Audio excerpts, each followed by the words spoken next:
My fiancée insisted I use my inheritance to pay off her $120,000 in mystery debt before the wedding. I said, of course, we're a team. Then I hired a forensic accountant who discovered the debt was a down payment on a condo, co-owned by her ex. 34 male, I'm in the middle of, well, I guess you'd call it a re-evaluation of my entire life. My fiancée Naomi, 31, and I have been together for 4 years, engaged for 6 months. The wedding is in 3 months. Everything was, I thought, perfect. Stressful, with all the vendor deposits and seating charts, but perfect. We live together in my condo. I own it. She moved in 2 years ago. 2 months ago, my grandfather passed away. It was tough, but he lived a long life. He left me a very significant inheritance. After all the taxes and probate, about $500,000 landed in my new investment account last week. I told Naomi, of course. She was sympathetic about my grandpa, but also excited for our future. Then, 3 nights ago, the bomb dropped. She sat me down on the couch, full-on tears. Her hands were shaking. I thought something terrible had happened to her family. Naomi, Theo, I have to tell you something, and I'm so ashamed. I don't know how to say it. Me, babe, what is it? You can tell me anything. We're a team. I have debt, a lot of debt. From before I met you, it's just been haunting me. Okay, like credit card debt? How much are we talking? It's $120s in dollars. I just stared. $120,000? How?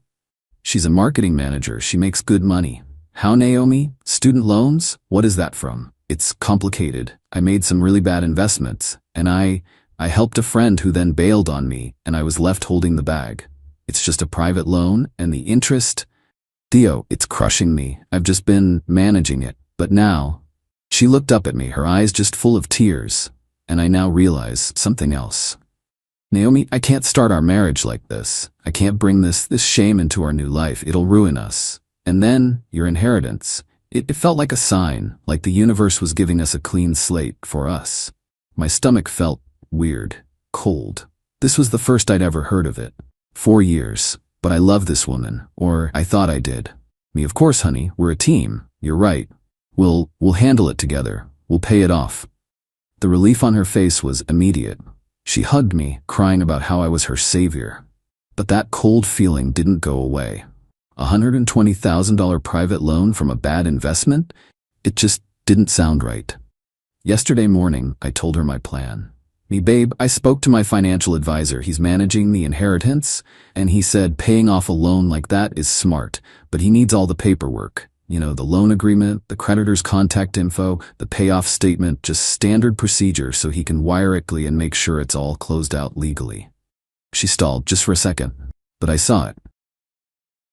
Oh, right, paperwork. It's not like a bank, it's a private lender. It's really embarrassing. Can't you just give me the money and I'll pay it? I don't want your advisor to see my mess. No, he's a professional. He handles this stuff. It's better this way. In fact, he's rolling my inheritance into a trust before we get married, just for long-term planning. And he said, as part of that, we need a full picture of all our combined liabilities. He actually recommended a forensic accountant just to do a quick audit and clean up our finances before we legally merge them. It's just smart planning, right? So we start fresh, like you said. I smiled, the we're a team smile. Me, I'll just have the accountant reach out to you for the info. It'll be totally professional. He'll handle everything. She had to agree. She couldn't not agree without looking suspicious. Oh, wow, a forensic accountant. That's thorough. Okay, yeah, smart. She looked pale, really pale. I hired the accountant an hour later, a man named Mr. Karras. He's a shark, a specialist in complex financial disputes. I didn't tell him I suspected anything. I just said I was getting married and wanted a full, independent audit of my fiancé's mystery debt before I paid it off with my inheritance. He called me this morning. Mr. Theo's last name? I have my initial report. I think you need to come down to my office. Now, I feel sick. I'm driving to his office. I'm terrified of what he found. Update 1. It's been a week. I'm writing this from a hotel. I can't be in my condo right now. I can't breathe in there. I feel sick was an understatement. I think I was as in shock. Mr. Karras's office was all glass and cold steel. He didn't waste time. Karist, Theo's last name, you asked me to look into a $120,000 debt. I found it. He slid a file across the desk. It's a hard money loan, taken out 7 months ago. Lender is a private equity group. The terms are aggressive, 12% interest with the full principal, the $120,000 due in a single balloon payment. Me. A balloon payment? When? In 4 months. I did the math. 4 months. Our wedding is in 3. The payment is due 1 month after we're legally married. My blood ran cold. What? What was the loan for? She said bad investments. That's the interesting part. The loan was wired from the lender directly into an escrow account. It was used as the 20% down payment on a $600,000 new-build condo in that new development by the waterfront. He slid over another document, a property title search. The property is titled to 2 individuals, Naomi, last name, an unmarried woman with 50% interest, and Javier, an unmarried man with 50% interest. Javier, her ex-boyfriend, the one she swore she hadn't spoken to in 5 years.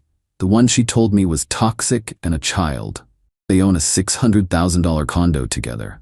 It appears, Mr. Theo's last name, that your fiancé's mystery debt is in fact her half of a down payment on a real estate investment she co-owns with another man. The loan for that down payment is coming due just after your wedding. She was, it seems, planning for your inheritance to pay it off.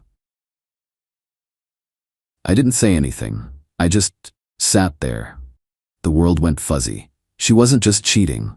This wasn't a moment of weakness. This was a con, a long calculated 7-month con. She was building a nest egg with her ex, and I was the savior who was going to fund it. I paid Karis's fee. It was $500, worth every penny. I went home. She was there, making dinner, all smiles. Naomi, hey babe, you're late. How was work? Did your accountant guy get what he needed? I didn't say anything. I just walked to the coffee table and dropped the file. The title search, the loan agreement. I just pointed at the second name. Me. Who is Javier? The smile, it didn't just fade. It shattered. I watched the color drain from her face. She looked like a ghost. I can explain. It's not what it looks like? Please, try. Explain how you accidentally co-own a $600,000 condo with your ex-boyfriend. Explain how your mystery debt is actually a hard money loan you were planning to con me into paying with my dead grandfather's money after I'd married you. She just stared at the papers. She was caught. Completely. And then the tears came, but this time they weren't the ashamed tears. They were angry tears. The mask was off. It's an investment. It's for us, for our future. I actually laughed. It was a horrible, bitter sound. Our future? I don't see my name on that title. I see Javier's. Because I knew you'd overreact like this. You're so controlling about money. Javier got us in on the ground floor. That condo is already worth $650,000. It's an asset. I was bringing an asset to this marriage. You were bringing a lie and a loan. You tried to steal $120,000 from me. It's not stealing if it's for us. God, you're so paranoid. This is what I have to deal with. I was going to add you to the title after we were settled. After the loan was paid, with my money. You promised you'd pay it. You said we're a team. You promised. The sheer blinding entitlement. She was mad at me for catching her. I just felt empty. The love was gone. It evaporated in Karis's office. Get out. What? You're kicking me out of our home? It's my condo, and the wedding is off. I'm not marrying a con artist. Get your things. Now. You can't just do this. We have deposits. My dress, my mother. You are not doing this to me. I am. You have 1 hour to pack a bag. Then I'm changing the locks. Get out. She started screaming, throwing things, saying I was the liar, that I was the one ruining everything. She left. She called her mother Beatrice. I could hear Beatrice shrieking through the phone. I packed a bag and went to a hotel. I couldn't be there. This morning, I got a text from Javier and 3 missed calls from Beatrice. This is not over. Final update. It's been 3 weeks. Not over was the understatement of the century. The escalation was impressive. First, Beatrice. She didn't just call. She showed up at my condo. I'd gone back to get the mail and check the new locks. She banged on the door until I answered. Beatrice, Theodore, you have ruined my daughter. You have embarrassed our entire family. You canceled a 300-person wedding over email. I'd sent a mass email to the vendor list and guest list. Wedding canceled. Fiancée found to be in a long-term financial and personal partnership with her ex-boyfriend. All deposits are forfeited. Beatrice. Naomi lied to me. She conspired with her ex to steal $120,000 from my inheritance. Waving her hand as if swatting a fly. It was an investment. A nest egg. My daughter is smart. She was bringing an asset to the marriage, and you're punishing her for it? You promised you would pay that loan. You owe her that money now, as compensation for this humiliation.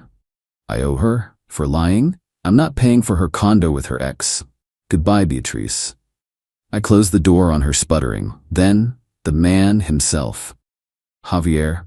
He had the nerve to send me a long, rambling DM. Have a man? Look. Naomi is a total mess. You really did a number on her. You know she was counting on that money. You shouldn't have promised her you'd pay it if you were just gonna back out. It's not cool. You've really put her in a bad spot. Me. You mean the money you two needed to pay off the balloon payment on the condo you two own together? Get lost. It was just a business deal, man. Don't be a psycho. Be a man. Get her and give her the $120K you promised. It's the least you can do for breaking her heart and ruining her investment. I just blocked him. The audacity. But that wasn't the dirty trick. Oh no. The real trick came 2 days later. A letter. From a law firm. Naomi had hired a lawyer. They were threatening to sue me for breach of promise and fraudulent inducement. The claim? That I verbally promised to pay the $120,000 loan as a condition of the marriage. That this was a verbal contract. By backing out of the payment and the wedding, I had caused her catastrophic financial damages and extreme emotional distress. They were demanding $150,000. The $120,000 for the loan she still couldn't pay, and $30,000 for the non-refundable wedding deposits, which, by the way, I paid for. I'll admit, for a second I was terrified. I'm just a normal guy. I'm a project manager. I see lawsuit, I panic. This is not my world. This is what they do. I called my own lawyer.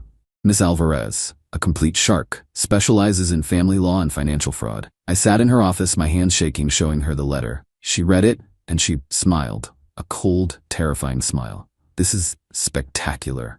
Breach of promise to marry isn't a viable suit in this state. Not for this. And fraudulent inducement? They're accusing you of fraud? Oh, this is a gift, Theo.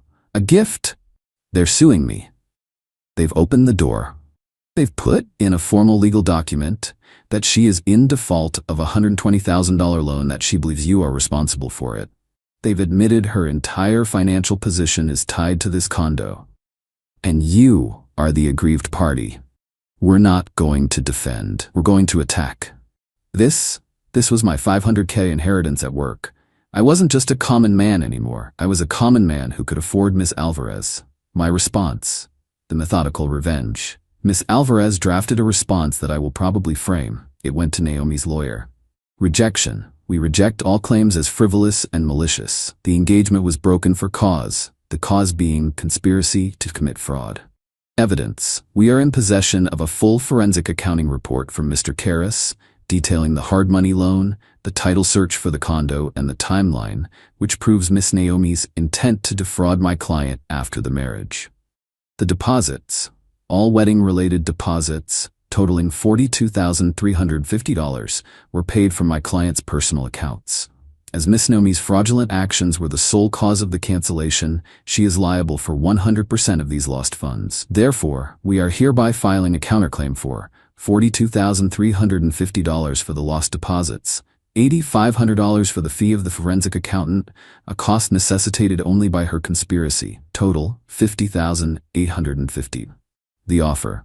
However, in recognition of their past relationship, my client will agree to drop his very strong civil fraud and conspiracy claims if Miss Naomi immediately files a formal withdrawal of her frivolous suit and signs a full release of all claims forever. You have 48 hours to accept, after which this offer is rescinded and we will file. The fallout, the consequence. The 48 hours passed. Silence. So we filed. We served her. Apparently Naomi's lawyer, upon seeing our evidence, the Karras report, the title search, fired her as a client. He knew she had lied to him. He knew he wasn't getting paid.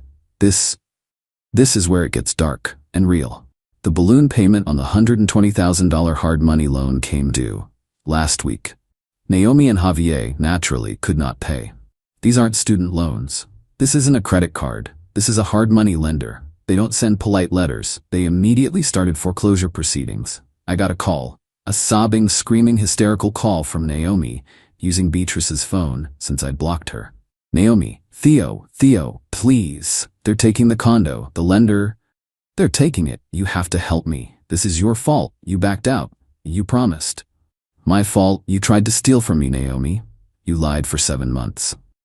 It was an investment. We were going to be rich. We were going to flip it. Now I'm going to be ruined. They're going to sue me. My credit, my life. Theo, please, just give me the $120,000. I won't sue you. I'll do anything. Please. I'm not dropping my countersuit, Naomi. You owe me $50,850. You should talk to your lawyer. Oh wait, I hung up. I blocked Beatrice's number. The end. The condo was sold at a foreclosure auction 2 days ago. Because it was a new build and the market is weird, the auction price barely covered the $120,000 loan plus the lender's massive penalties and fees. Naomi and Javier lost their entire $120,000 investment. It is gone. Vaporized. They're blaming each other, naturally. I heard from a mutual friend that Javier has skipped town. He was probably just on the title, and she was the only one on the hook for the loan. And my countersuit? She had no lawyer. She never responded. She was served with a default judgment.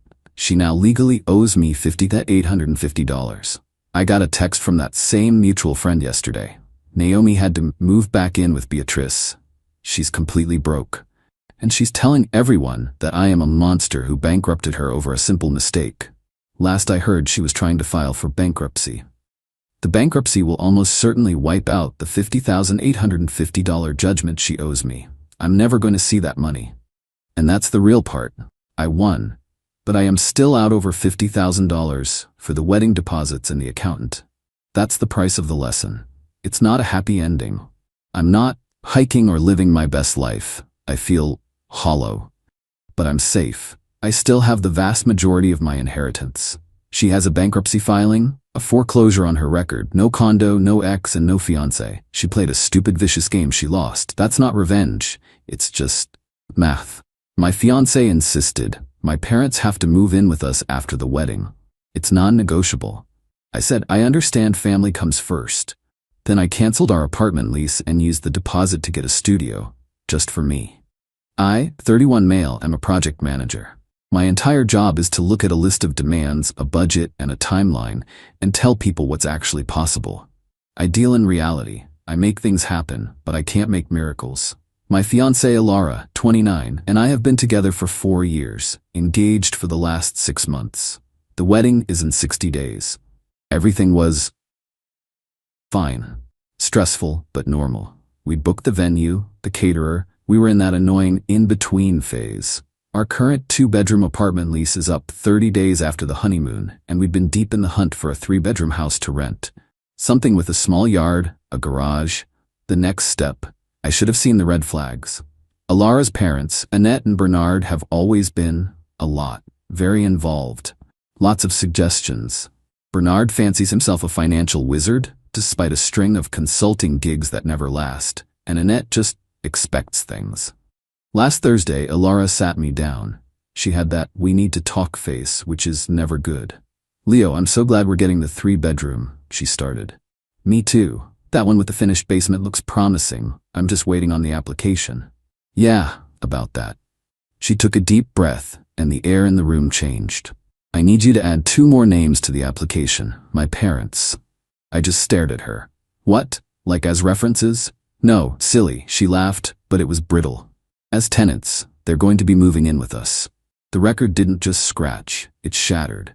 Alara, what are you talking about? A 3-bedroom house? For 5 adults? Where? How? Oh, it's easy, she said, way too breezy, like she'd rehearsed this. They can take the master suite, since they're older. We can have the 2nd bedroom, and the 3rd one can be our office. It'll be so fun. Like a big family. I tried to be rational. Babe, we're newlyweds. We're not getting a master suite in our own house? And why? Your parents have their own place. Well, she sighed, the victim mask sliding on. Bernard's consulting has been slow. They're going to lose their house. They have nowhere else to go.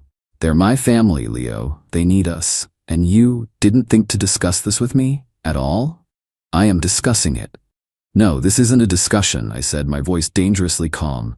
You're telling me what's happening. You're giving me an ultimatum. She stood up. The breezy mask was gone, replaced by a cold, hard stare I'd never seen before.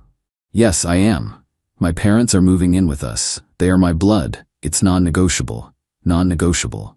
That's a project management term. It means this isn't a variable. It's a fixed constraint. You don't argue with it. You either meet it or you cancel the project. I looked at her. The woman I was going to marry. The woman who had just without discussion consigned me to a life where I wasn't even the main character in my own home. I'd be the supporting cast, the wallet, living in the second bedroom while her failed accountant father slept in my master's suite.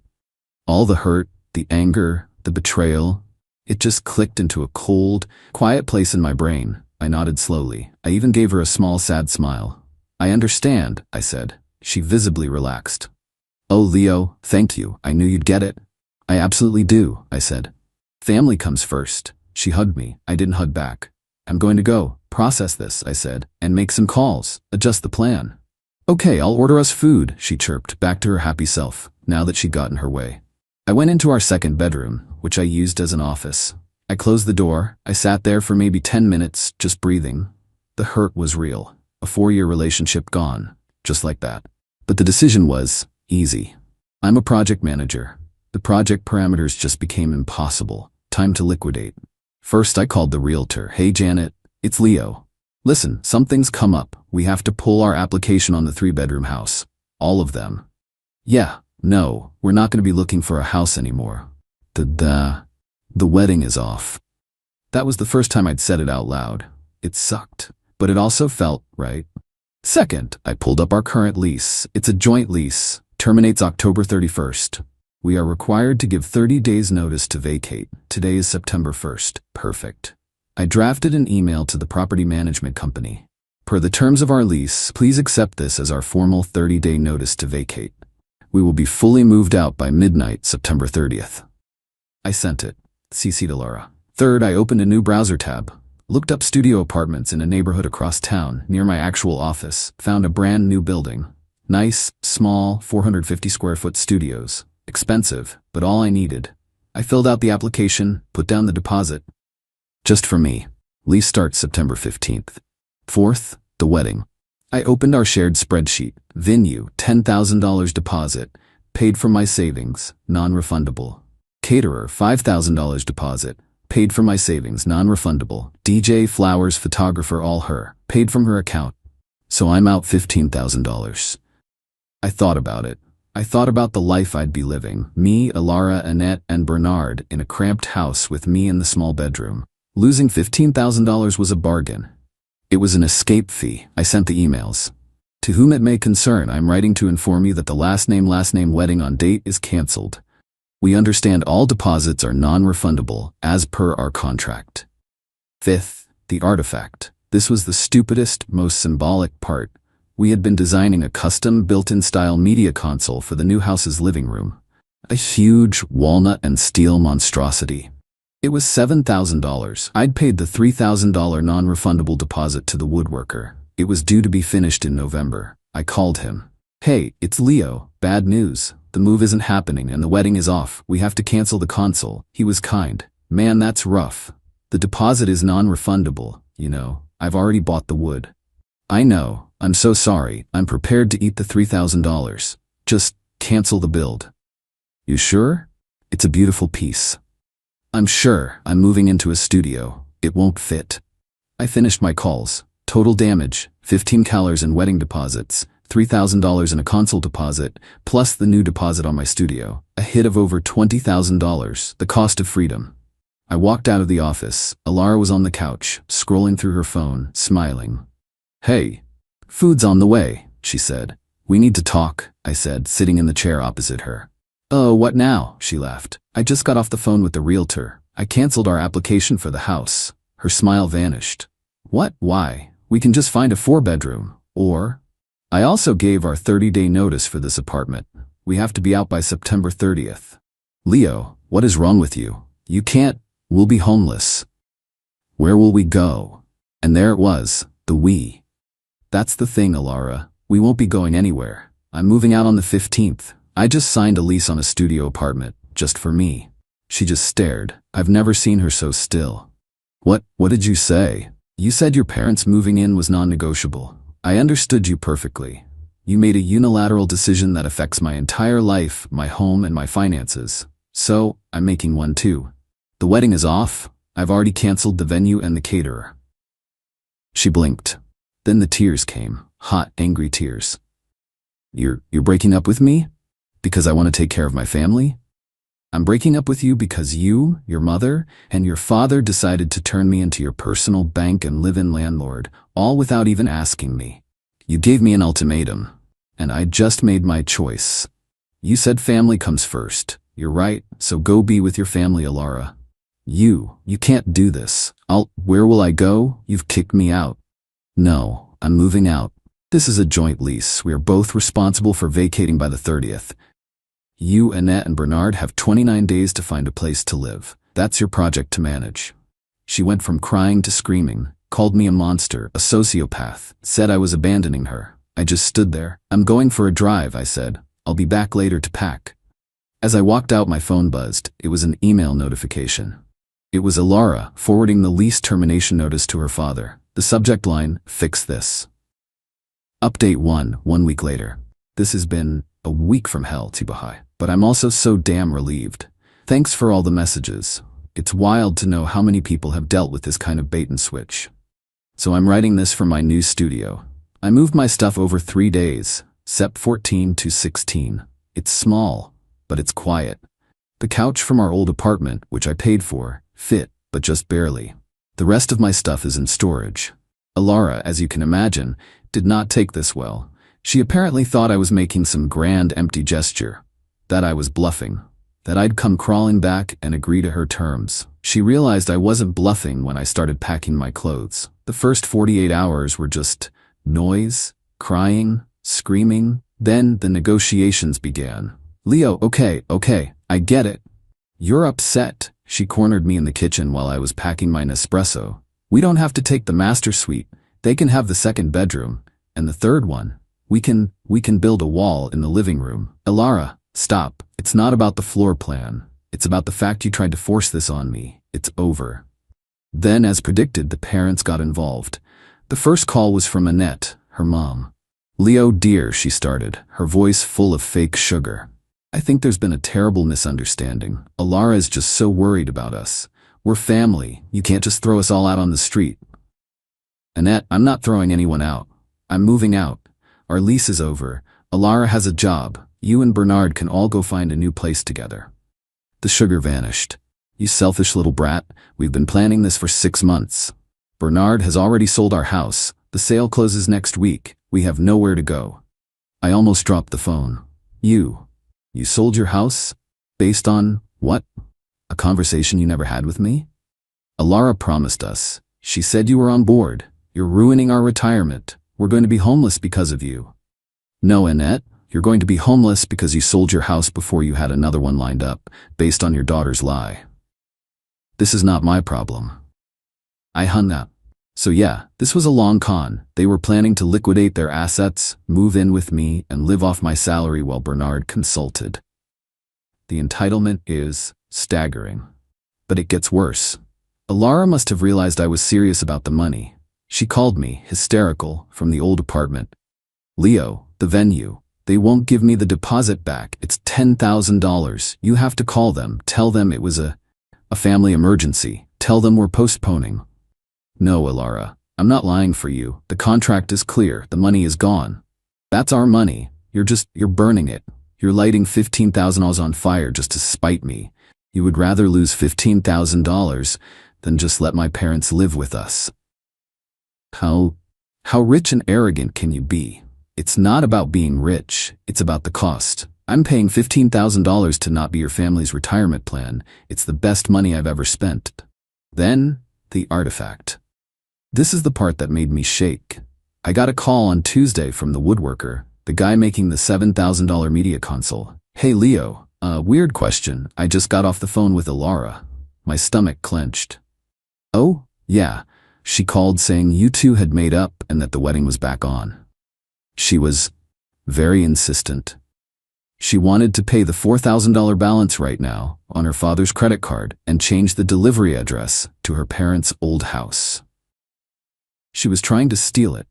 She was going to pay the balance on probably a maxed-out card and have this $7,000 piece of custom furniture delivered to her, where she'd probably immediately sell it for cash. Don? What did you tell her? I told her I couldn't change the invoice details or delivery address without talking to you, since your name is on it and you paid the deposit. She got really nasty.